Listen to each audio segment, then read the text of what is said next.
Ikhwan dan akhwat yang dimuliakan oleh Allah Subhanahu wa taala, pemuda itu sosok yang mempesona. Oleh sebab itu Allah Subhanahu wa taala banyak menyebut tentang sosok pemuda itu untuk setiap pekan di dalam sunnah Nabi Sallallahu Alaihi Wasallam dibaca dan direnungkan. Setiap Jumat sunnah kita membaca suratul Kahfi, dan surah Al-Kahfi adalah kisah tentang para pemuda. Mereka itu pemuda, dan kita akan pelajari nanti. Allah Subhanahu wa taala menyebutkan sifat mereka dengan indah. Satu, innahum fityatun. Dua, amanu bi rabbihim. Tiga, wazidnahum huda. Empat, warabatna ala qulubihim. Lima, idh qamu faqalu rabbuna rabbus samawati wal ard, ila akhir ayat. Jadi sesungguhnya Allah Subhanahu wa taala dan Rasulnya sallallahu alaihi wasallam menginginkan umat ini umat yang selalu memudahkan ruhnya. Pada setiap Jumu'ah diminta untuk membaca kisah tentang para pemuda yang amal mereka bersahaja sebenarnya. Yang dilakukan Ashabul Kahfi itu bukan, Masya Allah, mungkin kalau nabi-nabi yang lain kita bisa melihat para rasul dahsyat amalannya. Musa misalnya, Ibrahim misalnya. Yang dilakukan Ashabul Kahfi ini adalah setelah mereka menyatakan sikap, kemudian mereka pergi meninggalkan kaumnya yang pada saat itu belum memungkinkan untuk diubah. Satu sikap sederhana di dalam iman yang hari-hari ini kadang sukar untuk kita lakukan, meninggalkan sesuatu yang belum memungkinkan bagi kita untuk mengubahnya, dan dia justru berpotensi untuk mengubah kita. Masya Allah, sebuah teladan sikap yang sangat agung. Maka Allah Subhanahu wa taala menunjukkan keistimewaan mereka. Istimewa kenapa? Karena innahum fityatun. Pertama-tama mereka istimewa semata-mata karena mereka muda. Apa yang menjadi ciri kemudaan?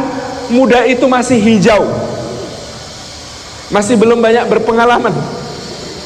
Maka orang yang muda lebih berani untuk melakukan terobosan-terobosan, karena sering orang yang berpengalaman terjebak pada sikap-sikap hanya mengikuti apa yang sudah-sudah, sehingga mereka tidak berani berinovasi. Muda itu hijau, tumbuh, lambang produktivitas. Sel yang kemudian berproduksi itu adalah yang dia hijau daun, tempat di mana Allah Subhanahu wa taala menyediakan makanan bagi segenap makhluk hidup. Pertama-tama di hijau daun. Yang hijau itu masih tumbuh, berakar, mekar. Bandingkan dengan yang sudah matang. Setelah matang kalau nggak dimakan apa? Busuk. Maka jangan bangga jadi orang yang dia itu sudah matang, bentar lagi busuk.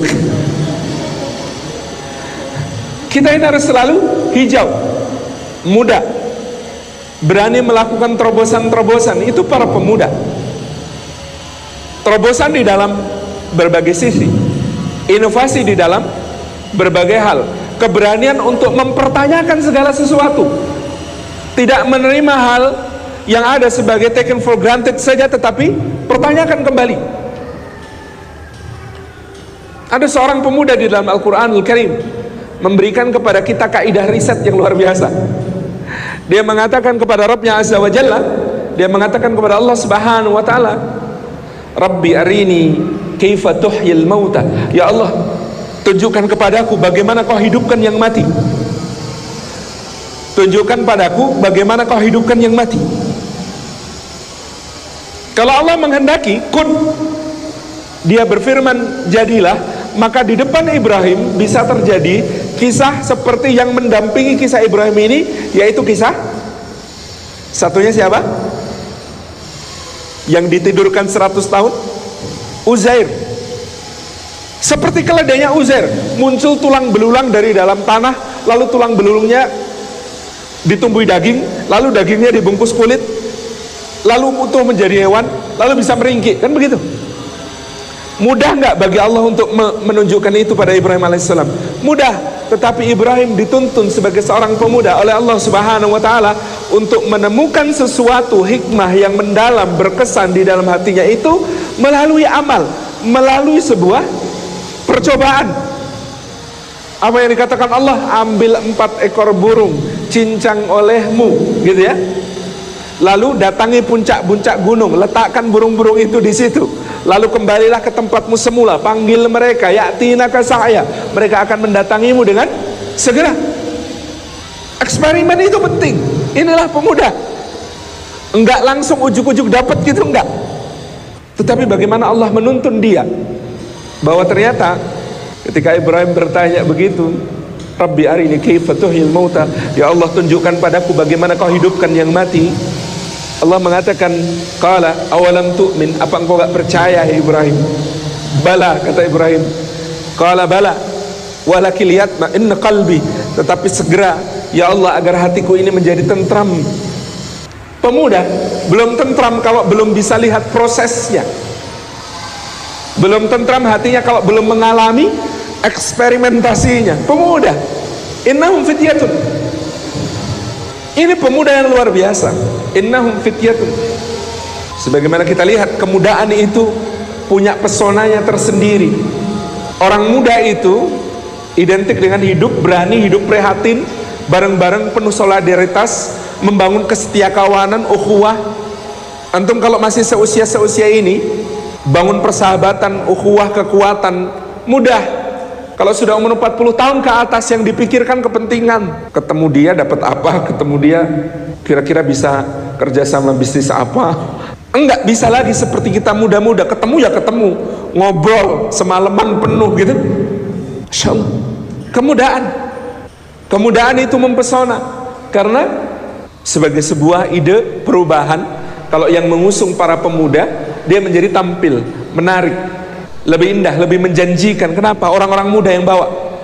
Generasi 20-an ketika menggelegak kemudian dari kebangkitan nasional ke arah Sumpah Pemuda kita, itu umurnya di bawah 30 semua, pelopor pergerakannya.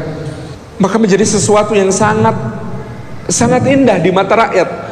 Gagasan-gagasan perubahan itu di tangan murid-murid Pak Cokro, semuanya muda-muda. Begitu mereka umur 40 ke atas, ba'da kemerdekaan kan, jadi sudah tidak menarik lagi. Membawa satu gagasan kebaruan itu kalau pemuda menarik, Masya Allah. Maka meskipun tidak diakui, orang akan bersimpati kepada seorang pemuda yang satu hari melakukan dusta putih. Dusta putihnya yang pertama, kaumnya melakukan sebuah festival, arak-arakan besar, merayakan parade di jalan-jalan. Dia diajak, apa kata dia? Karena dia sudah punya rencana tersendiri. Dia mengatakan, inni saqim, sesungguhnya aku sakit. Kalimat ini menarik.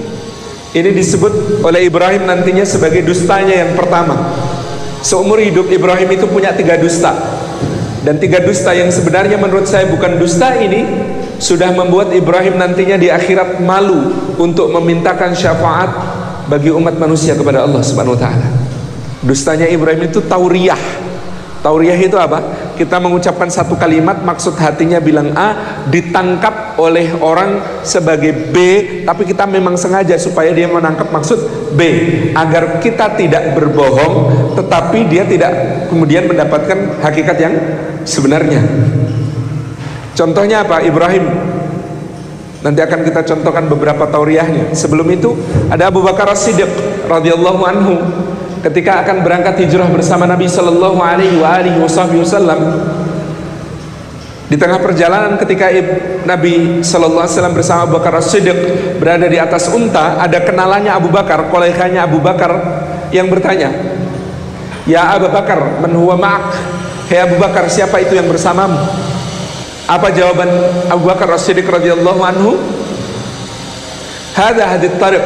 Ini penunjuk jalanku. Yang ditangkap orang apa? Penunjuk jalan itu orang upahan profesional, tugasnya menunjukkan jalan di padang pasir biar nggak tersesat. Orang nangkapnya begitu, padahal yang dimaksud Abu Bakar di dalam hati, penunjuk jalanku dunia akhirat, siratal mustaqim. Itu namanya tauriyah.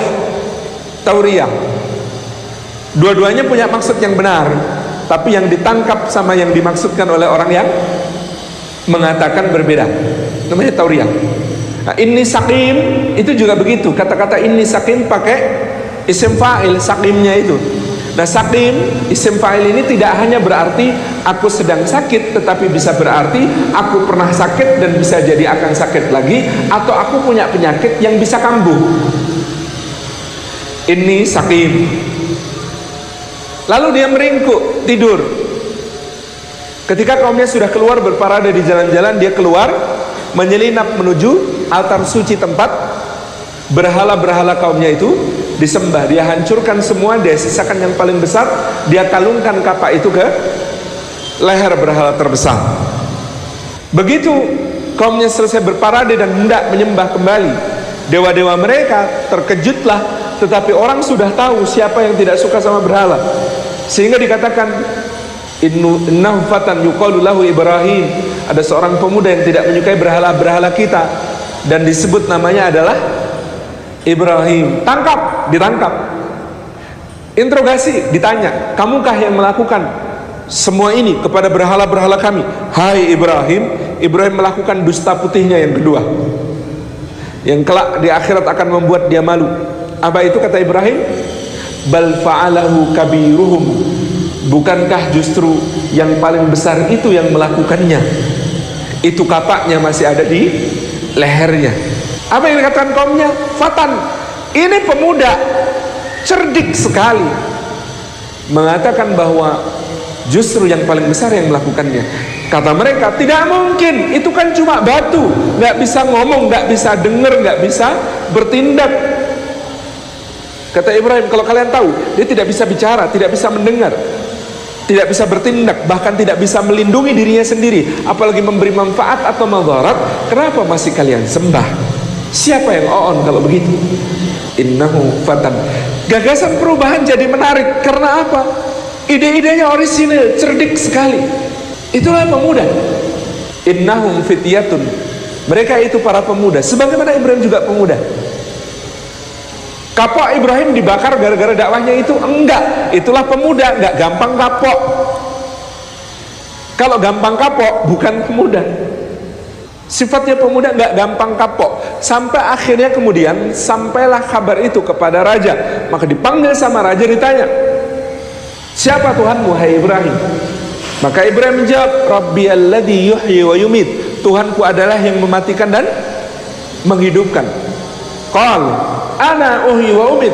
Kata dia, kata si raja, aku juga menghidupkan dan mematikan. Dua tahanan dihadapkan, satu dipenggal, satu dibebaskan. Kata dia, aku menghidupkan, aku mematikan. Menyerahkah dalam debat seperti itu seorang pemuda? Enggak, sifatnya pemuda pantang menyerah. Innahum fityatun. Pemuda itu pantang menyerah. Kata Ibrahim, fa inna rabbi ya'ti bisyamsi minal masriq. Sesungguhnya Rabbku itu mendatangkan mentari dari timur. Kalau cuma sampai di situ, dia akan punya bantahan, si raja ini akan punya bantahan. Gitu kan? Ciri pemuda yang kedua, kalau gagal sekali, yang dilakukan berikutnya harus inovatif. Tambahkan kalimat yang menjebak langsung, nembak langsung kepada si raja. Apa itu? Fa inna rabbi ya'ti bisyamsi minal masriq. Enggak cukup sampai di situ, fa'ti biha minal maghrib. Kalau engkau juga Tuhan seperti Tuhanku itu, datangkan coba dari barat. Pemuda itu tunasnya kalau dipangkas tumbuh dari arah lain. Fa'ti biha minal maghrib. Coba datangkan dari barat. Fabuhital ladzi kafar. Maka diam, terbungkamlah orang kafir itu, tidak bisa bicara lagi. Innahum fityatun. Mereka itu pemuda, 7 pemuda yang juga memiliki sifat-sifat sebagaimana yang sudah kita sebut. Betapa menariknya mereka, betapa hijaunya mereka, betapa pantang menyerahnya mereka, betapa inovatifnya mereka, muda, betapa setia kawannya mereka, saling setia satu sama lain, rela hidup dalam keprihatinan demi nilai-nilai perjuangan, meninggalkan gemerlapnya kota, memilih tinggal di dalam gua dengan segala keterbatasannya. Innahum fityatun, itu sifat muda. Yang kedua, mereka itu istimewa. Kenapa istimewa? Istimewanya adalah karena amanu bi rabbihim. Mereka pemuda yang bukan sembarang pemuda, tetapi pemuda yang beriman kepada Rabbnya, beriman kepada Allah Subhanahu wa ta'ala.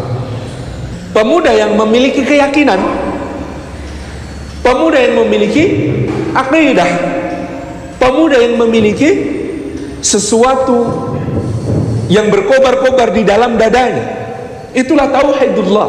Amanu bi rabbihim, beriman kepada Rabbnya. Adalah pemuda yang berani menanggung resiko-resiko, seperti Ibrahim dibakar atau diusir dari negerinya oleh Namrud, pergi mengembara menjelajah ke negeri-negeri jauh karena dia punya keyakinan kepada Allah Subhanahu wa ta'ala. Kemanapun dia pergi untuk berdakwah. Amanu bi rabbihim, beriman dia kepada Rabbnya. Maka dia ajak istrinya Sarah. Pemuda ini ternyata tidak selalu berarti jomblo. Saya masih merasa menjadi pemuda, karena pemuda tidak selalu berarti jomblo. Ibrahim masih disebut pemuda oleh Allah meskipun sudah menikah dengan Sarah. Berangkat ke Mesir, menghadapi ujian di Mesir yang luar biasa. Itu ada raja cabulnya, subhanallah. Semua wanita cantik inginnya dicicipi. Padahal Sarah itu dikatakan oleh Ka'ab al-Ahbar, muridnya Ibnu Abbas radhiyallahu anhuma, Sarah itu kalau separuh ketampanan pria diberikan kepada Yusuf alaihi salam, maka separuh kecantikan wanita diberikan kepada nenek buyutnya Yusuf, namanya Sarah. Maka dusta putihnya yang ketiga, kata Ibrahim, di bumi ini yang beriman cuma aku dan engkau. Di bumi Mesir yang beriman cuma aku dan engkau.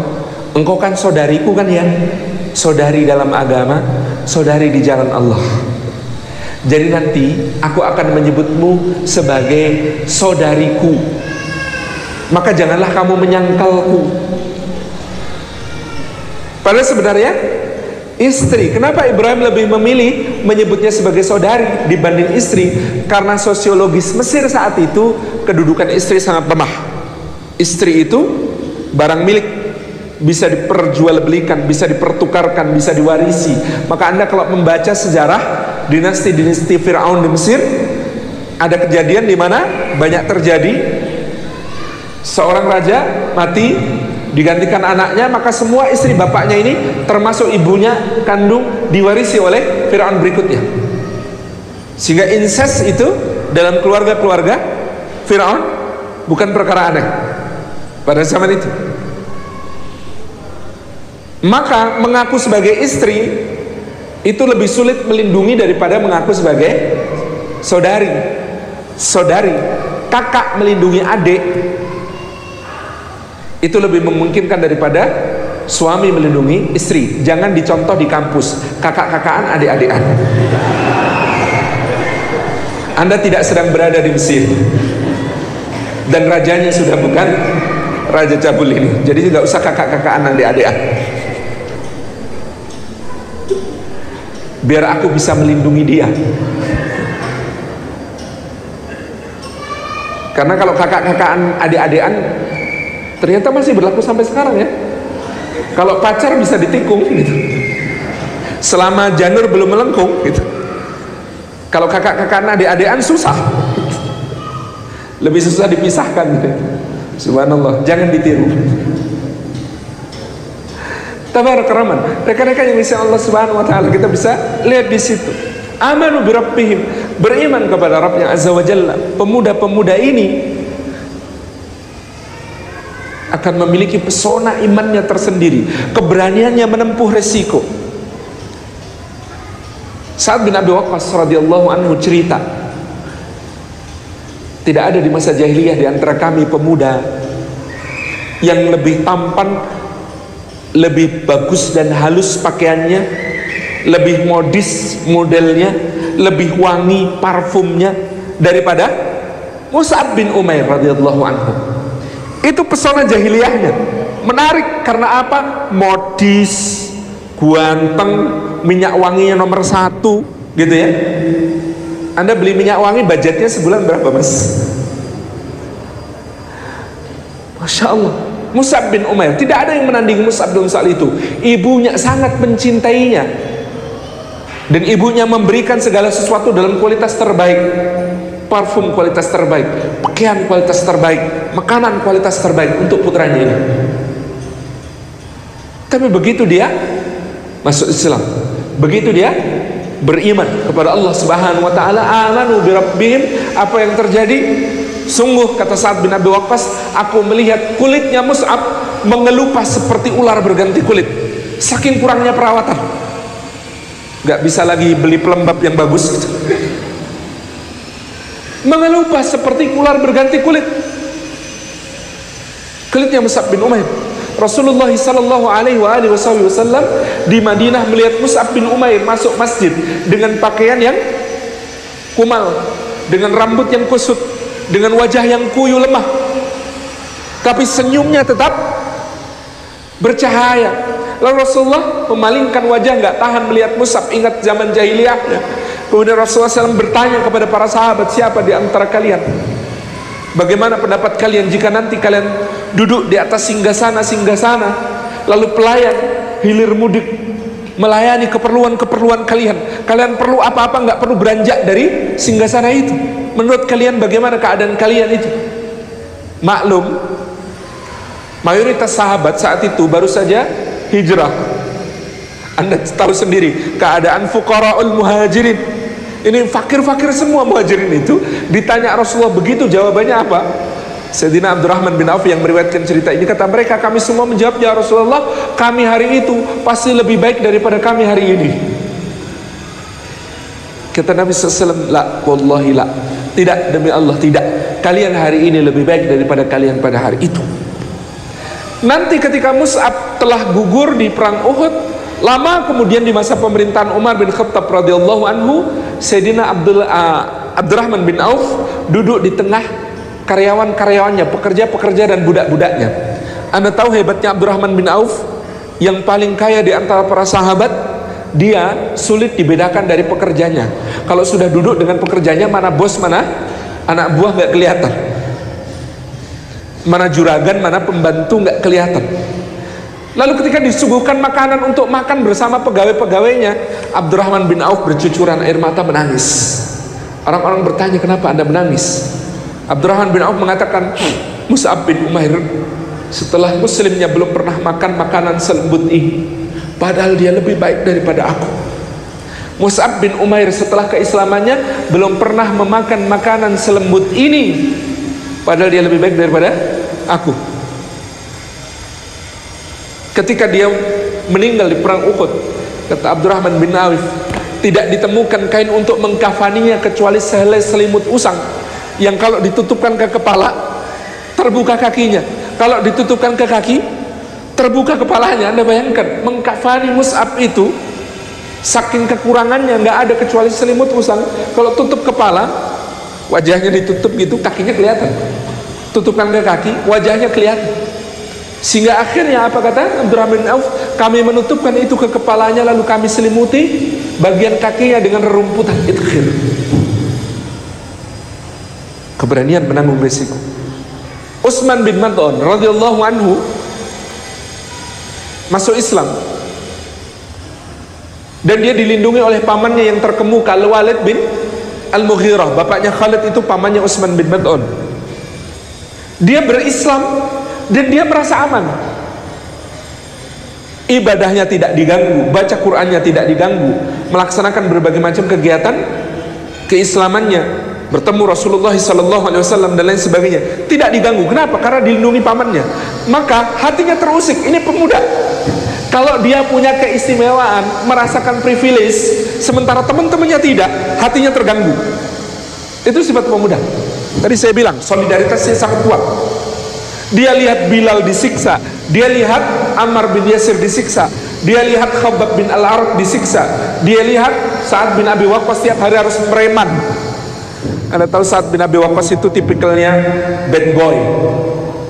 Kalau Abdurrahman bin Auf itu good boy. Mereka satu kabilah dari suku Zuhrah. Nah, Abdurrahman bin Auf itu good boy, rajin belajar, rajin berlatih, ngasisteni ayahnya dagang gitu. Good boy banget. Kalau Sa'ad bin Abi Waqqas itu bad boy. Bad boynya gimana? Kata Sa'ad, aku orang pertama yang mengalirkan darah di jalan Allah.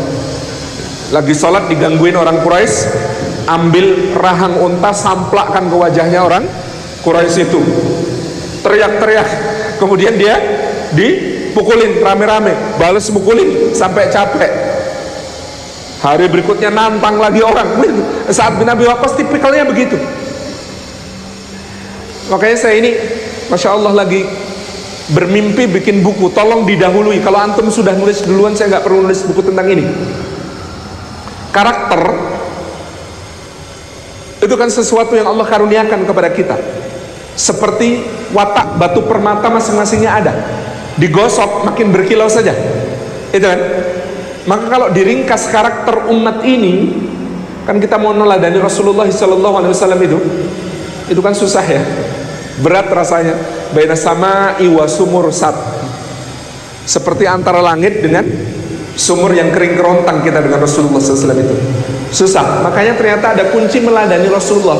Caranya apa? Iqtadu billadaini min ba'di, ikutilah dua orang sepeninggalku, Abi Bakrin au Umar, Abu Bakar atau Umar. Karena kalau dipecah karakter manusia itu garis besarnya dua, Abu Bakar atau Umar. Lembut tapi teguh, atau keras tapi penyayang. Kalau Abu Bakar itu, Rasulullah juga itu manggis, luarnya halus gitu ya, dalamnya putih manis, dan bahkan ada kabar gembira buat kita.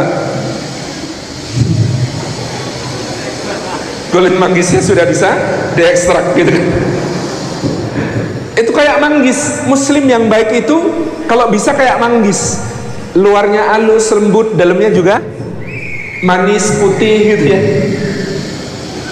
Tapi kalau tidak bisa, minimal kayak Sayyidina Umar, duren, dalamnya lembut harum bagi yang suka, luarnya kayaknya berduri-duri, keras tegas gitu, tapi dalamnya Masya Allah zat kan gitu. Jangan jadi kedondong. Abdullah bin Ubay bin Salul itu kedondong, luarnya halus gitu ya, tapi dalamnya penuh gerigi-gerigi runcing. Cara makannya menurut kakek-kakek kita dipecahkan dengan dijepitkan pintu, klak gitu. Abu Bakar atau Umar? Kalau diperluas, lembut, teguh, keras, penyayang, maka ada 4 karakter. Tambahin Ali dan Utsman dan Ali radhiyallahu anhuma. Kenapa? Ada hadis juga, alaikum bisunnati wa sunnatil khulafa'ir rasyidin al-mahdiin min ba'di. Atas kalian sunnahku dan sunnah khulafa'ur rasyidin al-mahdiin sesudahku, kan gitu. Maka ada yang kayak Utsman, pemalu tapi dermawan. Kan ini semuanya mengatasi sifatnya ya. Orang lembut, kalau kebablasan lembutnya jadi pelin-pelan. Tapi Abu Bakar itu lembut sekaligus teguh. Orang keras, kalau kebablasan kerasnya jadi kejam. Tapi Umar itu penyayang kepada umat Rasulullah SAW. Orang pemalu, kalau kebablasan pemalunya bisa berubah jadi antisosial. Tapi Utsman pemalu sekaligus dermawan. Ali periang.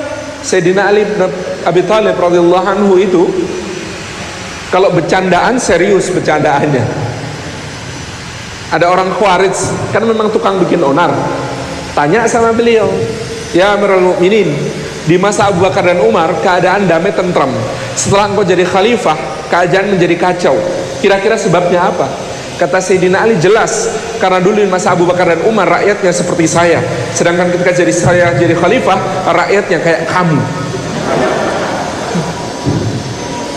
Kan jelek gitu. Orangnya easy going. Ketika Nabi menerima hadisul ifki tentang Aisyah, beliau sedih sekali. Maka beliau panggil dua kesayangannya, Usamah dan Ali. Usamah ditanya, wahai Usamah, gimana pendapatmu? Usamah tanya, siapa yang menikahkan kau dengan Aisyah ya Rasulullah? Allah. Kata Usamah, subhanallah, mana mungkin Allah menipumu? Aku tidak mengenal Aisyah kecuali kebaikan. Selesai kan? Tapi Ali lihat wajahnya Nabi masih tetap sama. Jadi hiburannya Usamah nggak kena gitu. Maka ketika Ali yang ditanya, bagaimana pendapatmu hai Ali? Apa jawaban Ali? Ya Rasulullah, wanita di dunia ini banyak. Nikahi yang ingin kau nikahi, ceraikan yang ingin kau ceraikan, bebas ya Rasulullah. Easy going. Hanya untuk menghibur Rasulullah SAW, karena Ali tidak ingin hal ini berlarut-larut. Padahal Rasulullah dinantikan oleh umat. Masya Allah. Kan tadi saya tambahi, nanti kalau 4 ini nggak cukup untuk menggambarkan karakter, 10 sahabat yang dijamin ke surga. Nah 10 ini sudah lengkap, karakter lengkap, orang itu 10 ini. Anda bisa bayangkan, anak Anda itu harus dikenalkan sejak kecil nanti dengan 10 orang ini, agar dia cepat mengidentifikasi dirinya. Oh, aku kayak Umar. Oh, aku kayak Abu Bakar. Oh, aku kayak Sa'ad bin Abi Waqqas. Oh, aku kayak Sa'id bin Zaid yang paling tidak terkenal, pendiam, suka mojok di pojokan, nggak ada yang tahu. Itu juga ahli surga kok terlihat gitu kan? Agar mereka tidak minder. Itu harus segera Anda kenalkan. Kalau tidak, telatnya nanti apa? Telat dia sudah bilang identifikasinya lain. Aku kayak Ranger merah. Aku kayak Ultraman gaya. Telat itu. Karena harusnya identifikasi pertamanya harus ya dari 10 sahabat Rasulullah SAW. Kita kembali ke tentang pemuda. Saya belok-belok nggak diingetin sama pemuda tuh. Amanu birabbihim. Utsman bin Mad'un radhiyallahu anhu lihat teman-temannya disakitin begitu, termasuk Sa'ad bin Abi Waqqas tadi di bad boy. Bad boy itu biasanya anak mama. Hidup orang itu begitu ya. Bad boy itu biasanya sekaligus anak mama. Sa'ad bin Abi Waqqas kan juga gitu. Ketika dia masuk Islam, ibunya menentang. Ketika ibunya menentang, pakai mogok makan segala. Anak mama pulang ke kandang. Kata dia, ibu makan bu. Enggak. Hari kedua, ibu makan bu. Enggak. Hari ketiga, ibu makan bu. Enggak. Sudah semakin lemes karena mogok makan, tapi tetap dibujuk sama ini anak. Sampai akhirnya pada hari ketiga, ketika terlihat ibunya makin lemas, mumpung masih ada kesadaran, dia bilang apa? Bu, kalau ibu punya 100 nyawa, lalu 100 nyawa itu pergi satu persatu meninggalkan ibu, saya dipaksa menyaksikan 100 kali sakratul maut di depan saya terjadi pada ibu. Kalau itu untuk memaksa saya keluar dari agamanya Muhammad sallallahu alaihi wasallam, demi Allah saya tetap akan teguh. Tapi ibu saya cinta sama ibu. Kalau ibu tidak mau makan, saya pasti sedih, dan saya akan tetap di sini membujuk ibu mau makan. Akhirnya ibunya yang kalah. Anak mama mengalahkan ibunya. Asik. Nah, karena kan yang disebut Allah Subhanahu wa taala, Utsman bin Mad'un lihat teman-temannya begitu kehidupannya, kok beda sama dia, terganggu hatinya. Maka suatu hari dia bilang sama pamannya, paman, ayo kita umumkan di depan Masjidil Haram, di depan Ka'bah. Apa? Bahwa paman melepaskan perlindungan kepada aku, karena aku merasa terganggu dengan perlindungan ini. Terserahlah, lepas dari perlindungan. Begitu lepas dari perlindungan, dia lihat ada tontonan. Ketika itu Lubaid, penyair jahiliyah, itu sedang bersyair. Dia mengatakan, ala innama siwallahi fan, ingatlah bahwa segala sesuatu selain Allah adalah fana, dan ingatlah bahwa segala nikmat pasti lenyap. Kata Utsman bin Mad'un, enggak, nikmat surga tidak lenyap. Nikmat surga bagi orang-orang beriman kekal, abadi. Lubaidnya marah, direcokin lagi bersyair gitu ya. Ya bayangin lagi tampil performance gitu ya, kemudian diselain, ingatlah bahwa segala sesuatu selain Allah pasti binasa. Betul. Dan segala nikmat pasti sirna. Salah. Nikmat surga itu kekal. Kata Lubaid, siapa sih ini anak? Wahai Quraisy, sejak kapan orang-orang ini mengganggu kalian di majelis-majelis kalian? Demi Allah, aku tidak rela sampai dia mendapatkan pembalasan setimpal. Lalu orang-orang ngeroyok Utsman bin Mad'un sampai mata kanannya pecah. Dipukulin rame-rame sampai mata kanan beliau ini pecah. Terluka parah, berdarah-darah. Lalu pamannya melihat, sedih. Kata Walid bin Mughirah, aduhai keponakanku sayang, kalau saja engkau masih kulindungi, itu tidak akan terjadi. Kata Utsman bin Mad'un, demi Allah wahai paman, sesungguhnya mata yang kiri iri kepada mata yang kanan ingin mendapatkan luka yang serupa di jalan Allah. Pemuda amanu birabbihim. Keistimewaan yang ketiga, wazidnahum huda. Pemuda itu istimewa karena mereka itu selalu seperti Ashabul Kahfi ini, selalu mendapatkan tambahan petunjuk dari Allah. Karena apa? Walladzina jahadu fina lanahdiyannahum subulana. Orang yang bersungguh-sungguh mengikuti apa yang menjadi perintah-perintah kami, memenuhi hak-hak kami, maka Allah Subhanahu wa taala akan menambahkan petunjuknya. Jadi logika hidayah, hidayatul Islam, hidayatul taufiq ini demikian. Kalau kita mengamalkan apa yang kita mampu, Allah akan memampukan kita pada yang kita belum mampu. Jadi logikanya tidak menunggu mampu satu titik untuk melakukan satu titik yang sebenarnya sudah kita mampu. Makanya kemudian ada teman muslimah misalnya bertanya, mana yang lebih dulu Ustaz? Saya perbaiki akhlak saya dulu biar gak malu-maluin sebagai muslimah lalu saya berjilbab, atau saya berjilbab dulu tapi sekarang akhlak saya masih berantakan, saya takut bikin malu citra jilbab. Bagaimana jawabannya? Dua-duanya adalah amal yang mulia, tidak boleh dipertentangkan. Maka yang dilaksanakan adalah apa yang dimampui terlebih dahulu, baru melaksanakan yang belum mampu dengan berjuang mohon pertolongan Allah.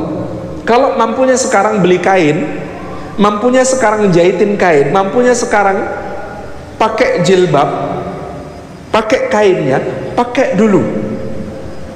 Bahwa misalnya saya merasa akhlak saya belum pantas jadi orang yang pakai jilbab, gimana sih? Saya tuh urakan. Masa ada akhwat nanti urakan? Belum pernah baca sirah Nabi. Akhwat di sisi Rasulullah itu macam-macam sifatnya. Ya ada yang kayak Aisyah radhiyallahu anha itu ada, gitu ya. Atau kayak Khadijah radhiyallahu anha itu ada, lembut, keibuan, penyabar, santun, anggun. Ada yang kayak Khadijah memang, tapi kan juga ada yang ceria, manja, kakak, gitu kan? Kayak Aisyah gitu kan ada juga. Karakter itu nggak usah dihapus. Ini kain ini untuk menegaskan identitas kita sebagai muslimah, bukan untuk mengubah watak kita. Meskipun tentu saja soal adab ada beberapa penyesuaian, tapi istri Rasulullah SAW ada yang tetap kalau ketawa kebahak-bahak itu ada. Siapa? Ibunda kita Hafsah itu kalau ketawa kayak bapaknya, kayak Sayyidina Umar bin Khattab, dan itu tidak perlu dihilangkan, cuma ya tahu tempat gitu kan.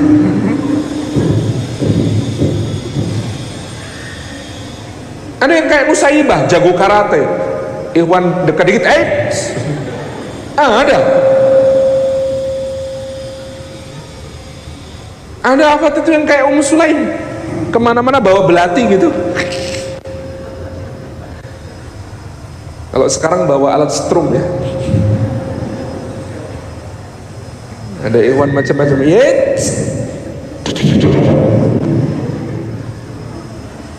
Itu akhwat semua, mulia semua di sisi Rasulullah SAW. Tidak perlu diubah wataknya, hanya disesuaikan adabnya, etiketnya saja kan, sesuai dengan din Islam ini. Enggak, Islam itu enggak ingin merubah karakter Anda menjadi orang yang berbeda, bukan. Berjilbab itu bukan untuk merubah Anda semuanya jadi tipe Khadijah. Lagian seleranya ikhwan kan macam-macam. Jadi Masya Allah, lakukan apa yang dimampu, Allah akan memampukan apa yang kita belum mampu berikutnya. Wazidnahu huda. Ini kekuatan Allah, tambahkan terus orang yang melakukan kebaikan, hidayah itu taufik untuk melakukan yang lebih, melakukan yang lebih, melakukan yang lebih. Bahkan kalau itu bermula dari kesalahan, kalau kesalahan itu ditaubati dengan benar, Allah bukakan pintu-pintu untuk melakukan hal yang besar. Anda masa lalunya ada yang lebih suram daripada Musa? Apa masa lalu Musa alaihissalam? Bunuh orang di Mesir, ada temannya bertengkar, dibantuin, bantuin, apa yang lakukan? Pukul, plek, nggak tahu yang salah siapa, pukul sekali mati. Mati. Hari berikutnya kejadiannya kita sudah hafal, terjadi, hampir bunuh orang lagi, tapi pasukannya Fir'aun sudah mengejar. Apa yang lakukan Musa? Lemparkan orangnya, lari. Dia larinya kemana? Jauh, makin ke timur, tanpa tolah-tolah. Ya tarokob, sangat ketakutan, noleh ke belakang aja nggak berani, saking takutnya itu. Lari terus dari Mesir sampai ke Madian. Mesir sampai Madian itu zaman sekarang gambarannya dari Kairo sampai Yordania, sampai Amman. Sampai di Madian, ini orang ingin memperbaiki dirinya kan. Ya Allah, aku ini melakukan apa? Tangan bodoh, zalim sekali, dosa aku ya Allah. Maka Allah membukakan apa? Pintu pertolongan, tapi pakai ujian. Semua pintu pertolongan, hidayah, petunjuk yang diberikan Allah melalui ujian dulu. Sampai di Madian masih lelah, masih lapar, masih capek, masih letih, masih ketakutan, masih horor gitu. Dia melihat ada satu kaum memberi minum ternak. Ada dua gadis menahan ternaknya yang meronta-ronta mau minum. Ya, biasanya jadi bad mood. Oleh itulah di Indonesia ada iklan, lo rese kalau lagi lapar. Karena lisannya nggak sampai untuk ngomong ya Allah aku lapar minta makan, enggak. Dia bilang Rabbi inni lima anzalta ilayya min khairin fakir. Ya Allah, sesungguhnya aku terhadap apapun yang kau turunkan di antara kebaikan aku sangat fakir. Maka datang gadis satunya, Bang, dipanggal Abah Aye Bang. Kata Musa, mana jalannya Neng? Abang depan ya, Neng di belakang. Nanti kalau belok kasih kode ya Neng ya. Kenapa Bang kok abang maunya di depan bukan di belakang? Abang nih kalau jalan di belakang perempuan suka nggak tahan godaan. Masya Allah, saking mengetahui dirinya, maka nanti dia disebut sebagai amin, lelaki yang terpercaya. Kenapa? Dia mengenal dirinya. Aku kalau jalan di belakang cewek nggak kuat jaga mata, maka ceweknya suruh belakang aja Neng, kalau belok kasih kode, kasih tanda. Masya Allah, amin. Akhirnya apa? Ketemu bapaknya. Setelah ketemu bapaknya, akhwat-akhwat ini ya, Bang dipanggil Abah Aye Bang. Ini kalimat andalan penting gitu. Jadi kalau ada ikhwan mengatakan aku mencintaimu karena Allah, ukti. Oke Bang, bapakku nanti longgar jam 8 malam sampai jam 9 malam. Jawaban paling tepat untuk aku mencintaimu karena Allah. Kalau ada yang bilang uhibbuki fillah, jawabannya adalah alhamdulillah bang, bapak ayah longgar jam 7 malam sampai jam 9 malam, ditunggu ye.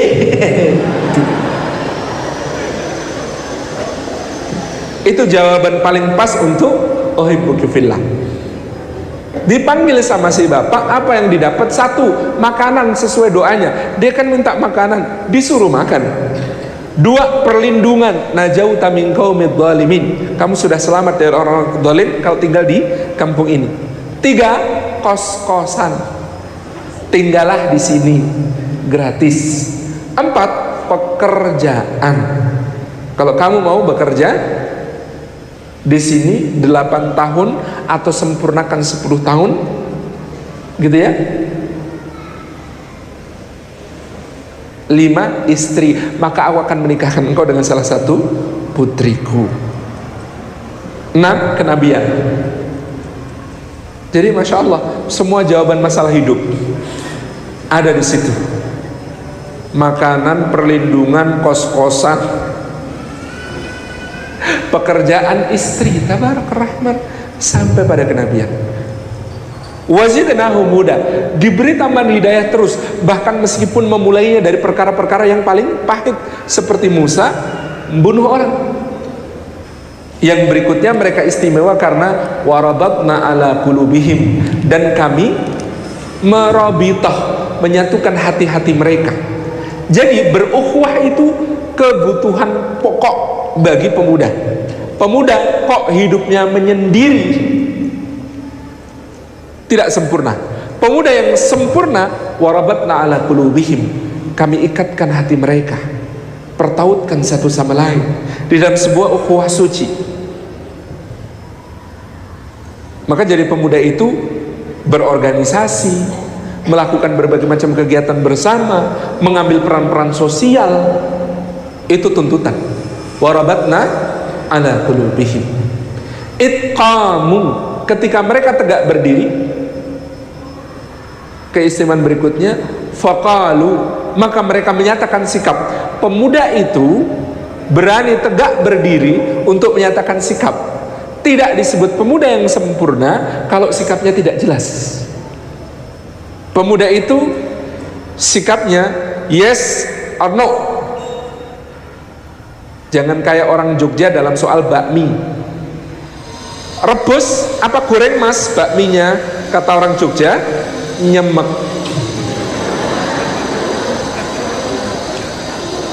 Tahu nyemek? Sudah dimasak agak digoreng gitu ya, terus dikasih kuah sedikit, itu nyemek gitu. Tapi itu memang figur orang Jogja itu umatan wasaton,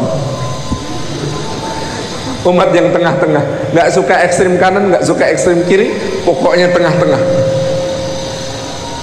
Pedes apa enggak mas? Apa jawabannya? Sedengan. Wangel mas, sedengan. Segala urusan pokoknya ngono ya ngono, ning aja ngono. Susah kan? Dalam soal itu. Tapi dalam soal lain kita sikapnya jelas. Ruhnya ruh perlawanan, gitu ya. Ini yang kita yakini. Jadi ruhnya ruh perlawanan terhadap kezaliman, kebatilan, terhadap berbagai macam hal, berani menyatakan sikap. Itqamu, tegak berdiri, faqalu, berani menyatakan sikap. Ini saya kira karena beberapa waktu yang lalu saya sudah diperingatkan bahwa waktunya sudah habis, berarti sekarang sudah habis banget. Terima kasih. Assalamualaikum warahmatullahi wabarakatuh.